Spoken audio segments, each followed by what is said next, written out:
Dear children, आज मैं आपके लिए दो टॉपिक लेकर के आई हूँ, एक इंपीरिकल फार्मूला और दूसरी है नॉर्मैलिटी। ठीक है, तो हम जल्दी जल्दी बिना टाइम बर्बाद किए हुए इंपीरिकल फार्मूला पे पहुंचते हैं। वैसे तो बहुत इजी है और मैंने इसके पहले वाली वीडियो में आपको बहुत सारी चीज़ें बता चुकी हूँ, लेकिन अभी हम करेंगे जल्दी से इंपीरिकल फार्मूला को कवर। दो क्वेश्चंस मैं आपको दूंगी और दो क्वेश्चन से आपका बिल्कुल कवर हो जाएगा कि इंपीरिकल फार्मूला कैसे निकालना। लाइक मैंने आपको एक क्वेश्चन दिया, अ कंपाउंड कंटेन, ठीक है, कंपाउंड है, कंपाउंड कुछ भी हो सकता है, HCl है, NaOH है, कोई भी कंपाउंड हो सकता है। सो कंपाउंड कंटेन 32.65 ग्राम सल्फर। ठीक है, मैंने यहाँ पे सल्फर लिखा 65 मैं ले रही हूँ, इजी हो जाएगा थोड़ा सा कैलकुलेशन।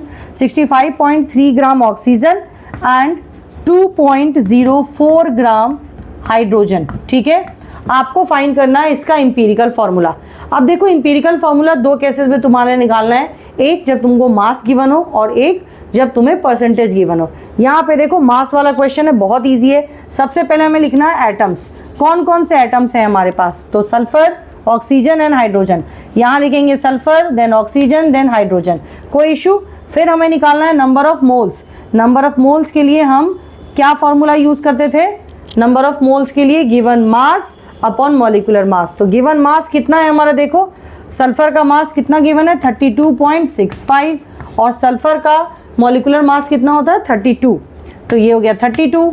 ऑक्सीजन का देखो कितना दिया हुआ है 65.3 ग्राम और ऑक्सीजन का मॉलिक्यूलर मास 16। हाइड्रोजन का दिया हुआ है 2.04 ग्राम और हाइड्रोजन का एटॉमिक मास 1।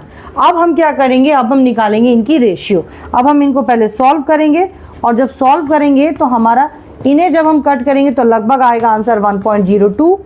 इसे सॉल्व करने पर हमारा आंसर आएगा 4.08 और इसे सॉल्व करने पर आएगा 2.04। अब हम देखेंगे कि इनमें सबसे छोटा कौन है। 1.02, 4.08 और 2.04 में सबसे छोटा 1.02 है। तो जो नंबर सबसे छोटा होता है ना बेटे, उससे हम डिवाइड करते हैं।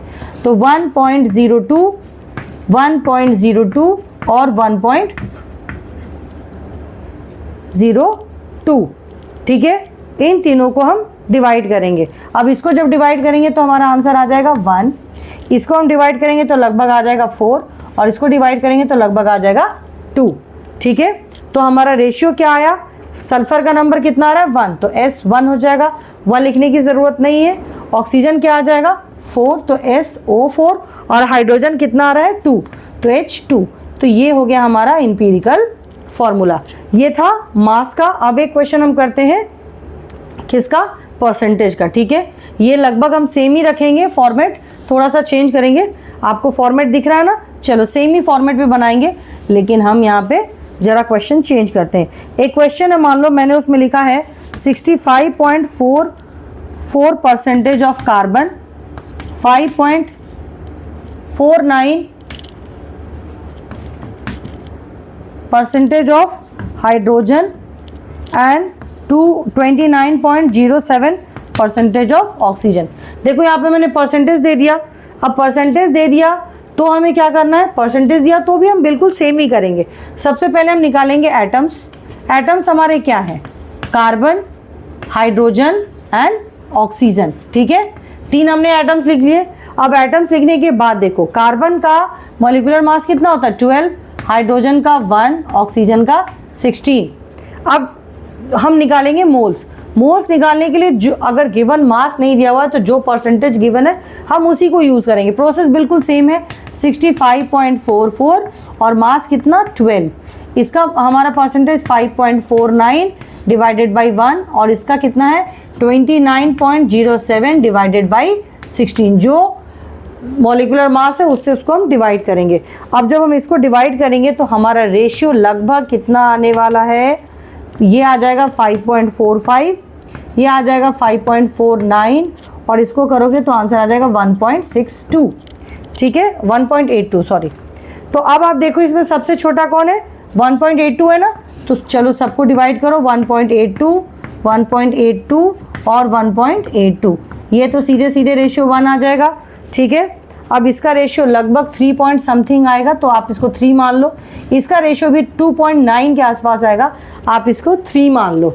अब आपका फॉर्मूला क्या हुआ, कार्बन कितना आ रहा है 3, ठीक है, हाइड्रोजन कितना आ रहा है 3 और ऑक्सीजन कितना आ रहा है 1।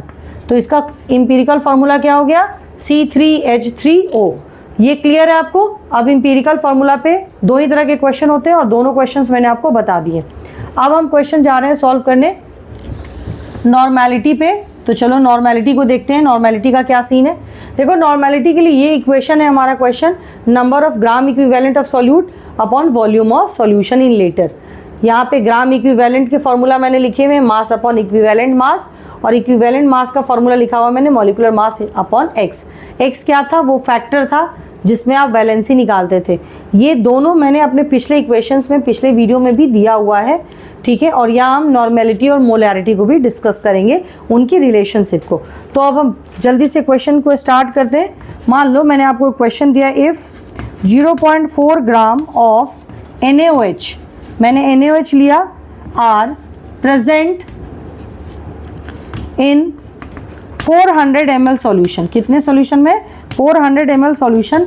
फाइंड नॉर्मेलिटी, आपको नॉर्मेलिटी फाइंड करना है। नॉर्मेलिटी का सिंबल N होता है और ऐसा यूनिट आप ग्राम अपॉन लीटर भी लिख सकते हैं या आप नॉर्मेलिटी भी लिख सकते हैं। ज़्यादातर बच्चे नॉर्मेलिटी लिखते हैं। आपको नॉर्मेलिटी निकालना है। अब नॉर्मेलिटी के लिए फॉर्मूला क्या है, देखो बेटा, number of gram equivalent of solute upon volume of solution. तो मैं फॉर्मूला लिखूंगी N is equal to number of gram equivalent of solute. Solute यहाँ पे कौन है, NaOH अपॉन वॉल्यूम, ठीक है। अब देखो नंबर ऑफ ग्राम इक्विवेलेंट का फॉर्मूला क्या होता है, मास अपॉन इक्विवेलेंट मास। तो मैंने किया मास अपॉन इक्विवेलेंट मास इसकी जगह पे और डिवाइडेड बाय वॉल्यूम। अब इक्विवेलेंट मास का फॉर्मूला क्या होता है, मैम ये तो एक फार्मूला के बाद दूसरा है, बहुत इजी, तुम आसानी से निकाल सकते हो।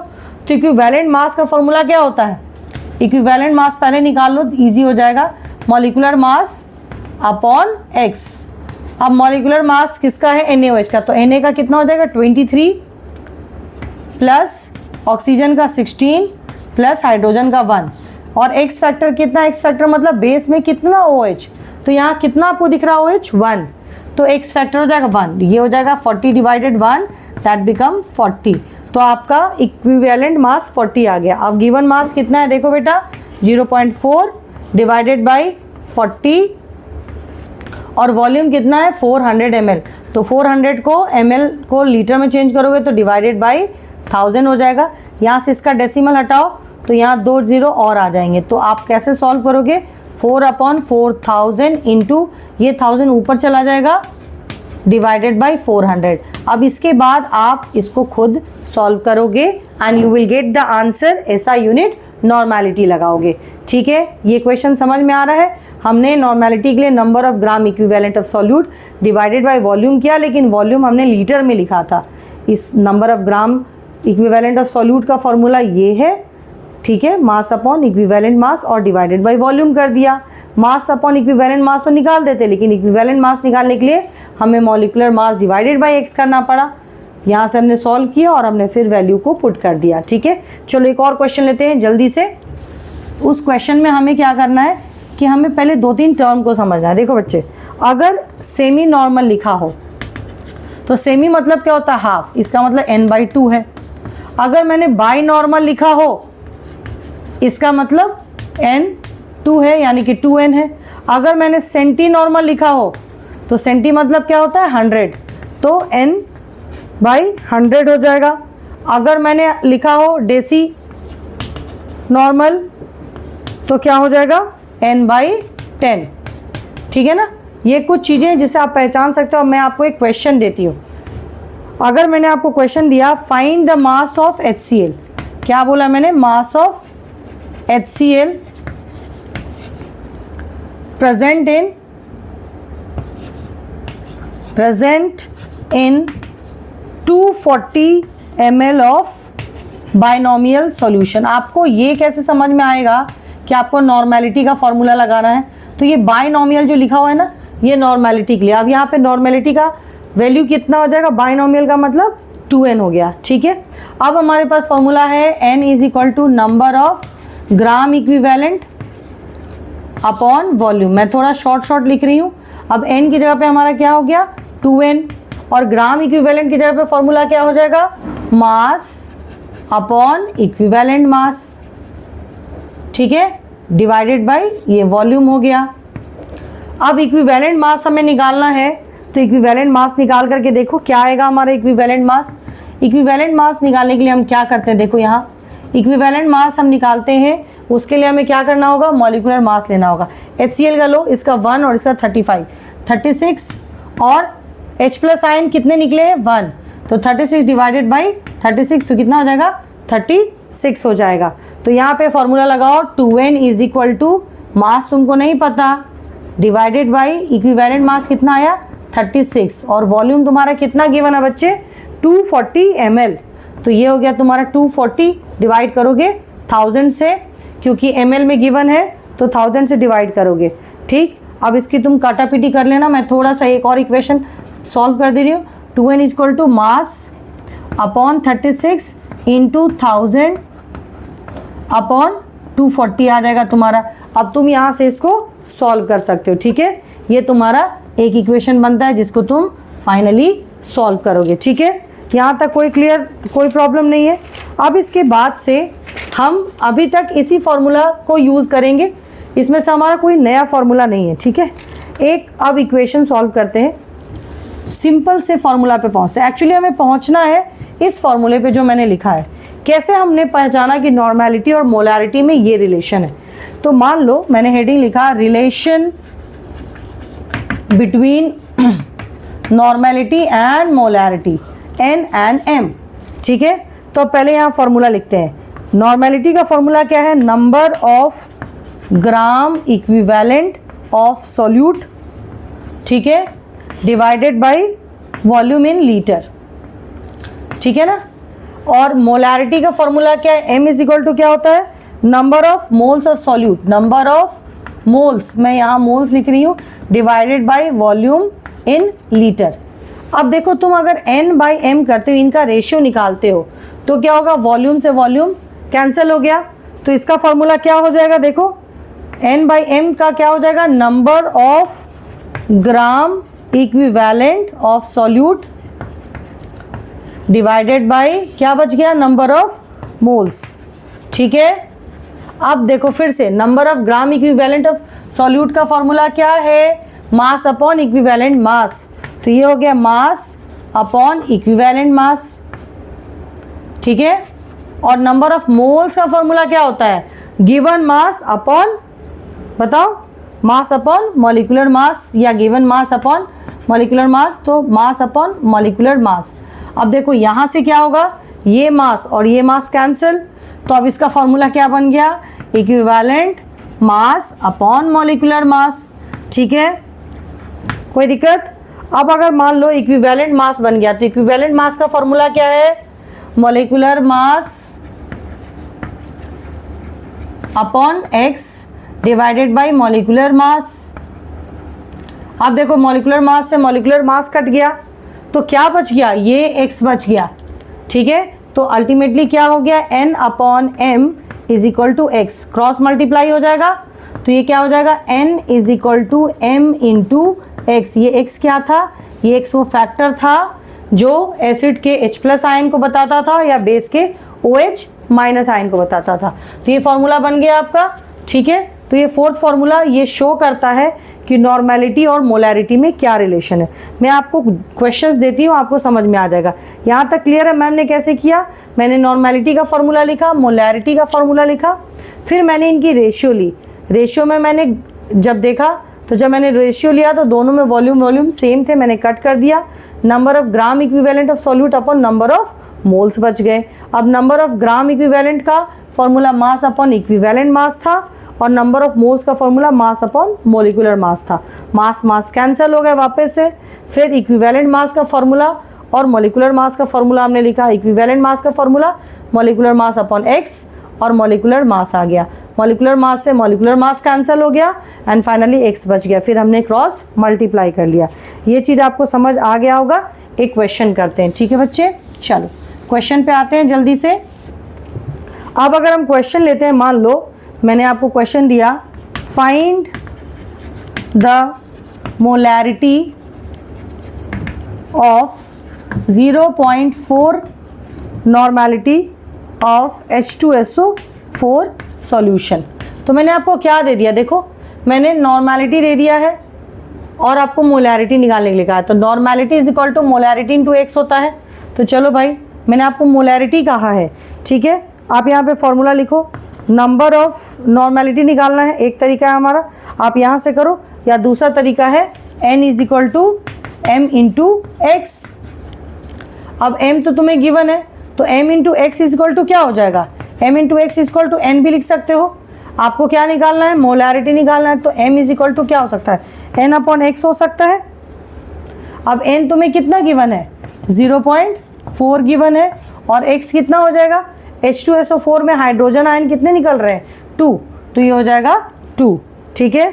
और अगर जब तुम इसको कैंसिल करोगे तो ये कितना हो जाएगा, 4/200 हो जाएगा, कट करोगे 1/50, या तुम 0.02 नॉर्मेलिटी निकाल सकते हो। मोलैरिटी निकालना है तो आप यहाँ पे m लिखोगे, ठीक है बच्चे। देखो कितना इजी है, normality is equal to molarity into x direct निकाल सकते हो अगर किसी क्वेश्चन में मोलैरिटी गिवन है तो, ठीक। चलो एक और क्वेश्चन करते हैं, क्लियर है। चलो आगे चलते हैं जल्दी जल्दी, वीडियो को बिना रोके हुए। अगर मैंने आपको कहा फाइंड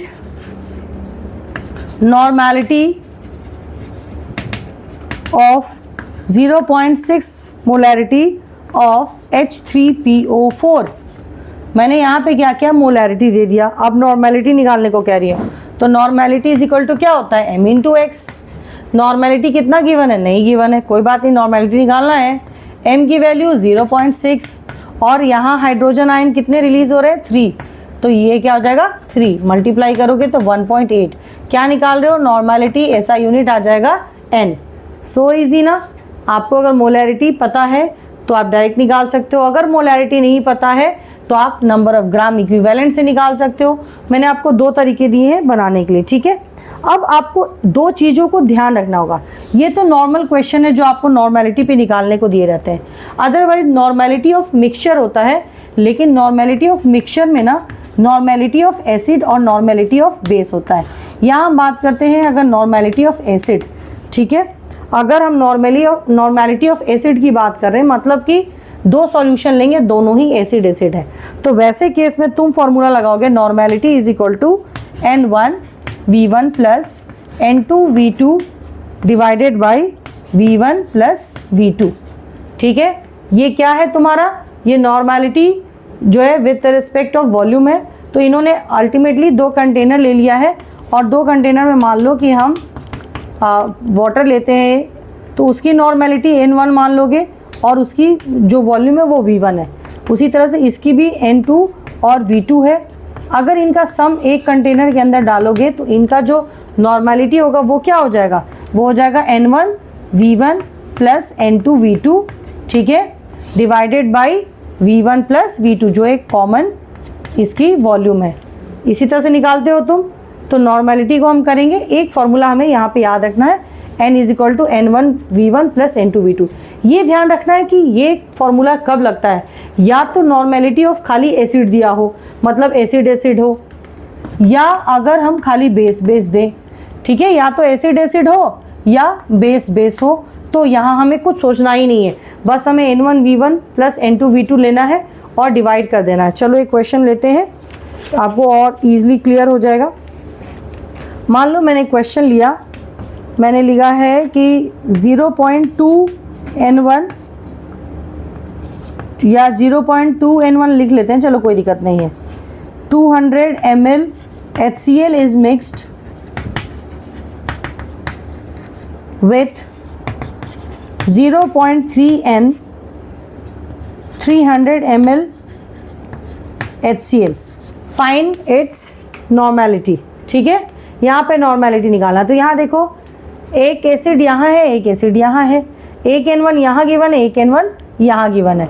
अब मैं इसको N2 लिख देती हूँ अपने समझने के लिए। तो फॉर्मूला क्या है, N is equal to N1V1 plus N2V2 divided by V1 plus V2।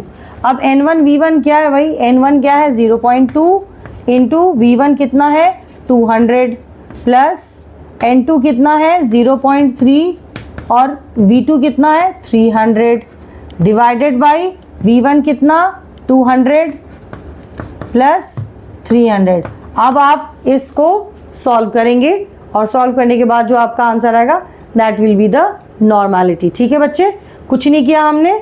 अगर हमारा सिर्फ एसिड में हो, एसिड एसिड का मिक्सचर हो, या हमारा बेस का मिक्सचर हो, तो हमें कुछ भी नहीं करना, N1V1 plus N2V2 divided by V1 plus V2 करना है।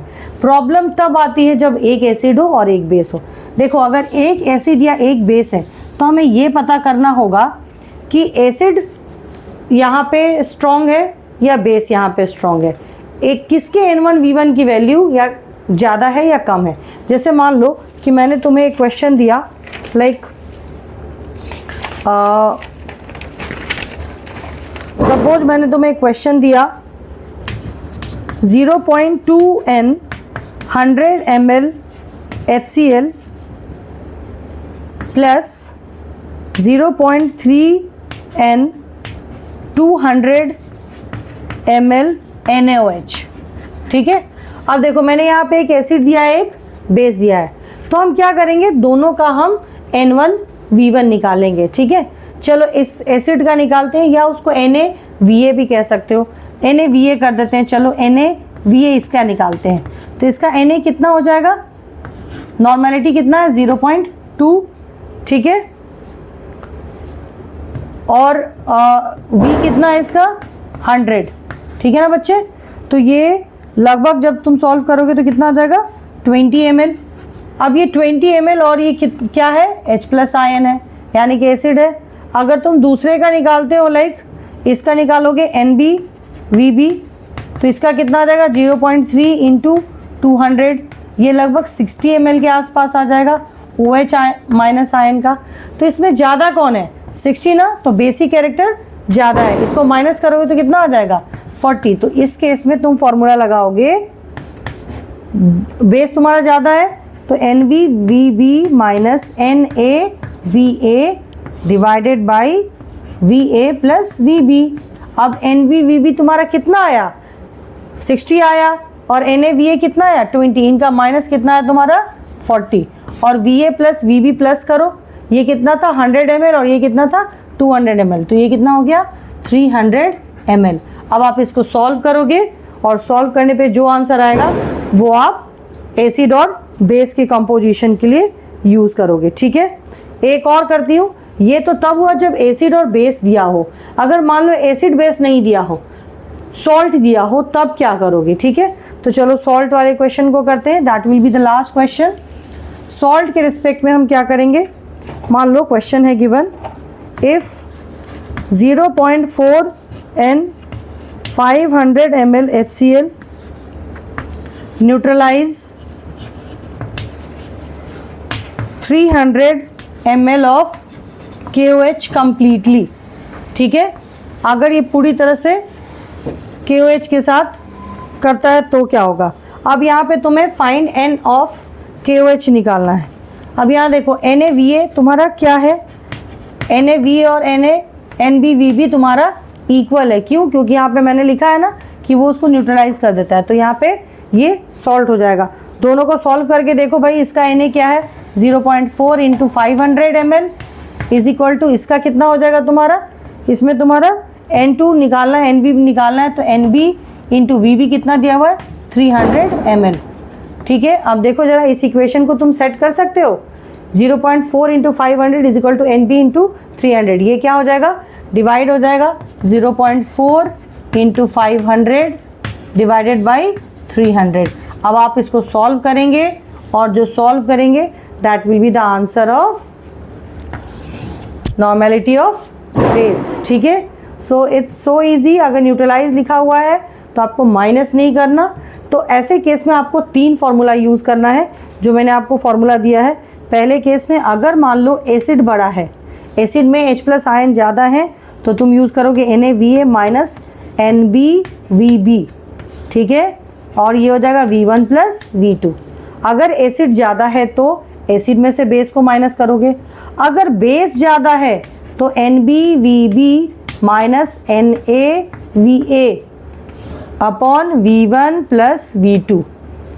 और अगर एसिड और बेस दोनों बराबर हैं तो यहाँ अभी मैंने आपको निकाल करके दिखाया कि आप NaVa is equal to NbVb use करोगे। 3 केसेस में तुम्हें नॉर्मेलिटी निकालना होगा, acid acid acid base base. उसके लिए भी मैंने आपको फॉर्मूला बताया कि वहाँ पे कुछ नहीं करना, N1V1 plus N2V2 divided by V1 plus V2। और बाकी 3 केसेस है, अगर एसिड और बेस है और एसिड ज़्यादा है तो एसिड में से बेस को माइनस करेंगे और तब V1 के साथ करेंगे। तो ये एक फार्मूला आपका बनता है, एक फार्मूला आपका ये बनता है, ठीक है, और एक फार्मूला आपका ये बनता है 1, 2 एंड 3। ये 3 फार्मूला है और इस तीनों फार्मूला को आप यूज़ करके नॉर्मेलिटी निकाल सकते हैं, ठीक है। तो आई थिंक आपको ये टॉपिक क्लियर हो गया होगा। आगे हम अगले टॉपिक में मिलेंगे। Till then bye all of you.